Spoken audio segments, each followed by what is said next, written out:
ہے سال کے باغ کی آمدنی قرض میں دوں تو میرا قرضہ ادا نہیں ہو سکتا۔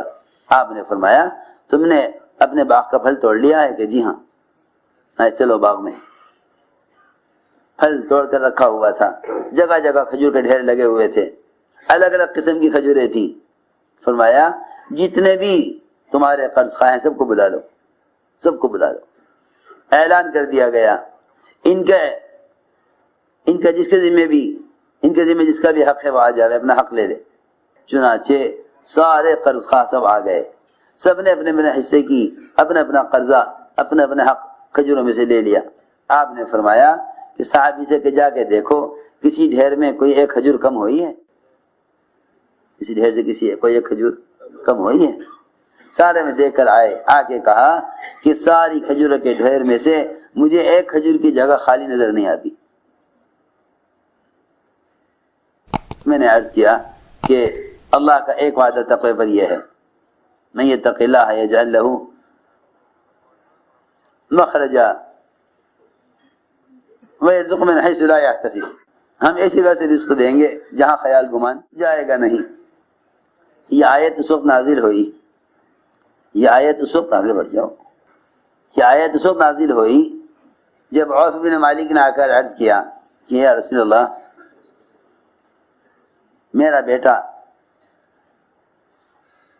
بیٹا عوف وہ مشرکین کی قید میں ہے اور تاج سے بندھا ہوا ہے، اور میں اس کی رہائی سے مایوس ہو چکا ہوں۔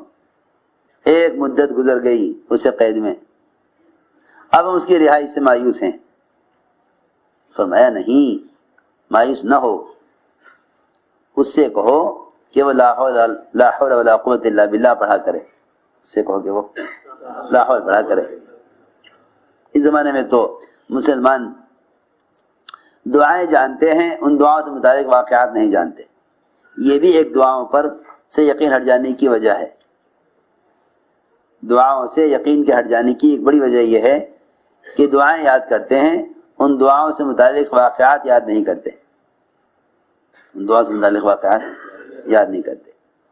جنہوں نے دعائیں جمع کی ہیں انہوں نے دعائیں جمع کر دی ہیں، صرف ان دعاؤں سے متعلق جو ظاہر کے خلاف مددیں ہوئی ہیں ان کو بیان نہیں کیا۔ یہی وجہ ہے کہ لوگ دعا کا مضمون جانتے ہیں، اس دعا پر آنے والی نصرت کو نہیں جانتے۔ جب دعاؤں سے متعلق واقعات یاد نہیں ہوں گے تو دعائیں غیر یقینی ہو جائیں گی، دعائیں غیر یقینی ہو جائیں گی۔ دعا تو یاد ہے لیکن اس دعا سے متعلق واقعہ یاد نہیں۔ لوگ کہتے ہیں ہاں بھائی لا حول ولا قوت الا باللہ۔ ایک صاحب نے آ کر اپنے بہت سارے حالات سنائے، میں نے کہا بھائی لا حول پڑھ لیا کرو۔ کہنے لگے اس سے کیا ہوگا، اس سے کیا ہوگا، کیونکہ عقیدے بگڑے ہوئے ہیں، عقیدے بگڑے ہوئے ہیں، یقین بگڑا ہوا ہے۔ ایک آدمی کو جتنا عقیدہ تعویذ سے ہے اتنا عقیدہ عمل سے نہیں ہے۔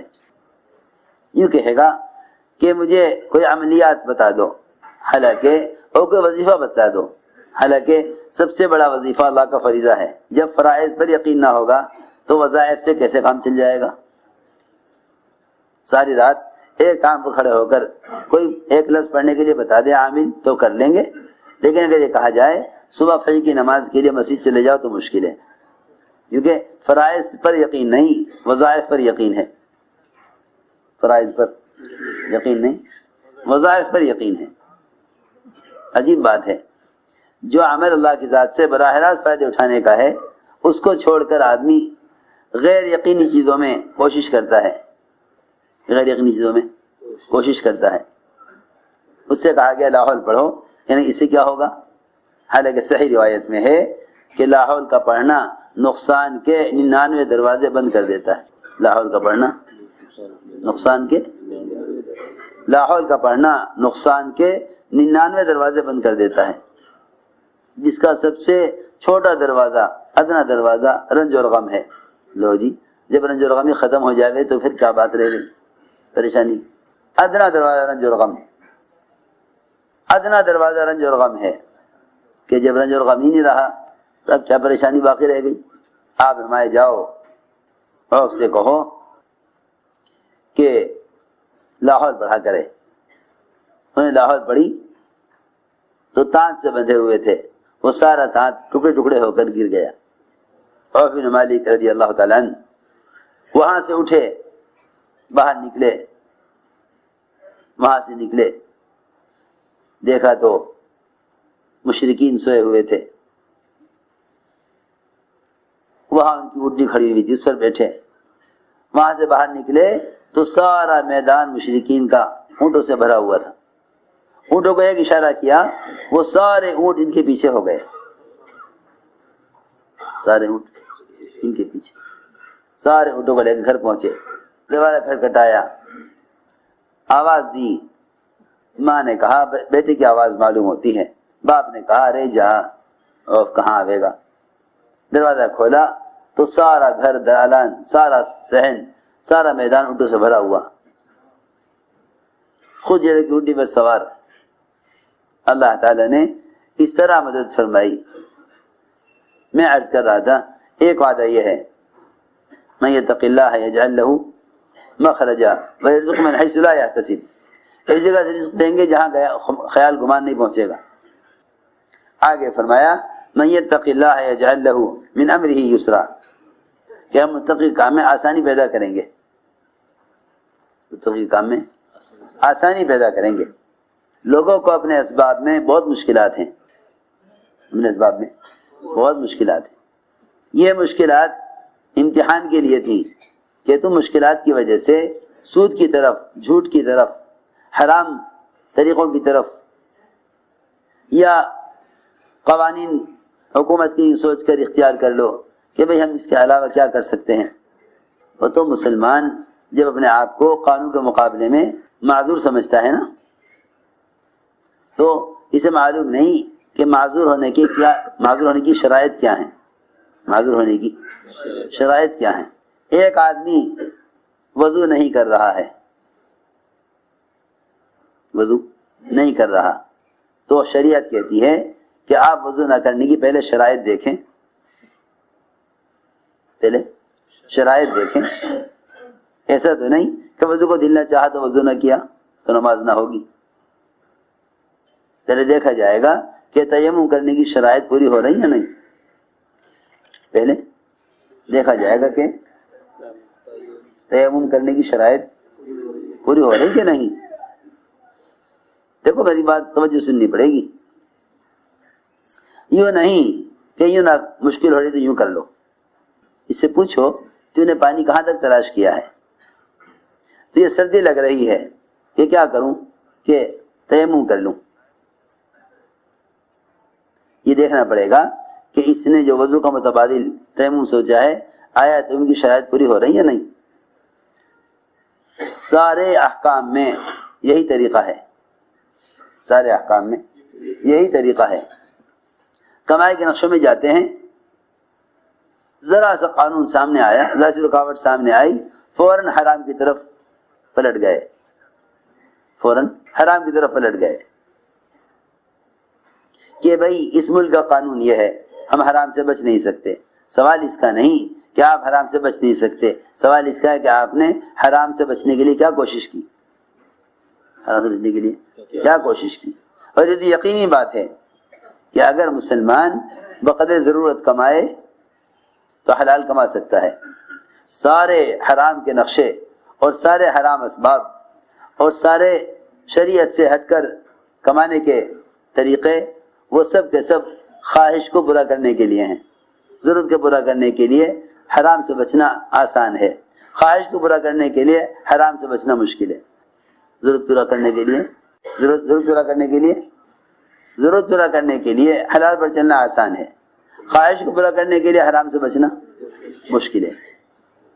آپ دیکھ لینا جتنے بھی کمائی کے نقشے خواہش کے ہیں، اس میں آدمی حرام سے بچ نہیں سکتا،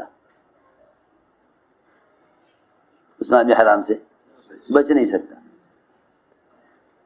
تو فرمایا من یتق اللہ یجعل لہ من امرہ یسرا، کہ جو کمانے کے نقشوں میں اپنے آپ کو حرام سے بچاتے ہیں، ہم ان کی کمائی کے نقشوں میں سہولت اور آسانی پیدا کر دیتے ہیں، سہولت اور آسانی پیدا کر دیتے ہیں۔ من یتق اللہ یجعل لہ من امرہ یسرا، کہ کمائی کے نقشوں میں آسانی لاویں گے تقوی والوں کے لیے. کتنا تقوی، اللہ اکبر. عمر رضی اللہ تعالی عنہ بیمار ہو گئے.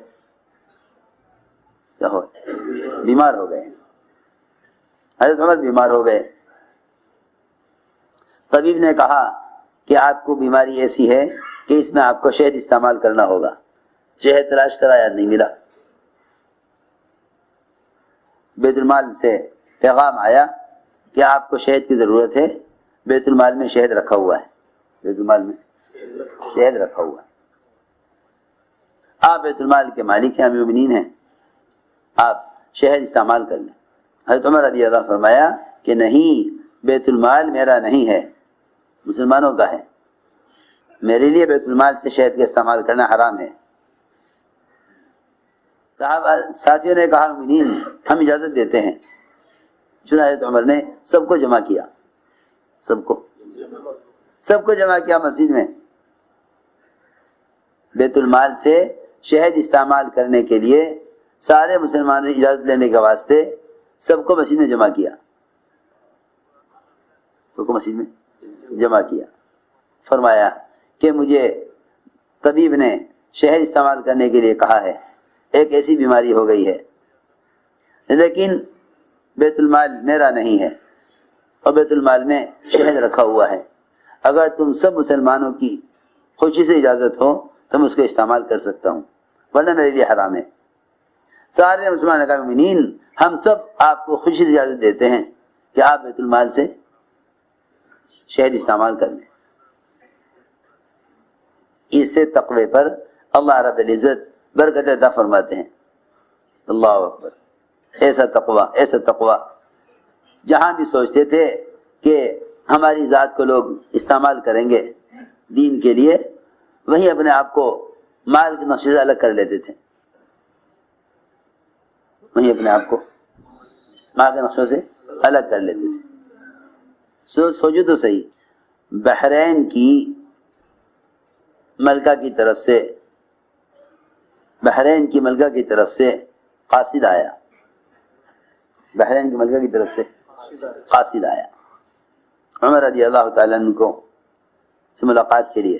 حضرت عاتقہ حضرت عمر کی بیوی، خیال یہ ہوا کہ قاصد آیا ہے، واپس جائے گا، ہم امیر المومنین کی بیوی ہیں، اور وہ ملکہ بحرین کی ملکہ ہے، تو ہمیں چاہیے کہ اس کے لیے کوئی ہدیہ بھیج دیں. شاید 1 دینار کا یا چند درہم کا معمولی سا عطر خریدا اور انہیں شیشے میں بھرا اور بحرین کی ملکہ کو حضرت عمر کی بیوی نے ہدیہ بھیجا. اس کے لیے وہ عطر تو بہت معمولی تھا، لیکن بہرحال امیر المومنین کی بیوی کی طرف سے آیا تو بحرین کی ملکہ نے وہ عطر تو نکال لیا شیشوں میں سے، اور ان شیشوں کے اندر بڑے قیمتی موتی، بڑے قیمتی جواہرات جن کی بڑی قیمت بنتی تھی، وہ سارے شیشے میں بھر کر حضرت عمر کی بیوی کے لیے ہدیہ بھیجا. آپ نے ہمیں ہدیہ بھیجا، ہم بھی آپ کو ہدیہ بھیجیں گے. انہوں نے ہدیہ بھیجا چند درہم کا عطر خرید کر، معمولی بہت. وہاں سے ملکہ نے حضرت امیر المومنین کی بیوی کے لیے قیمتی جواہرات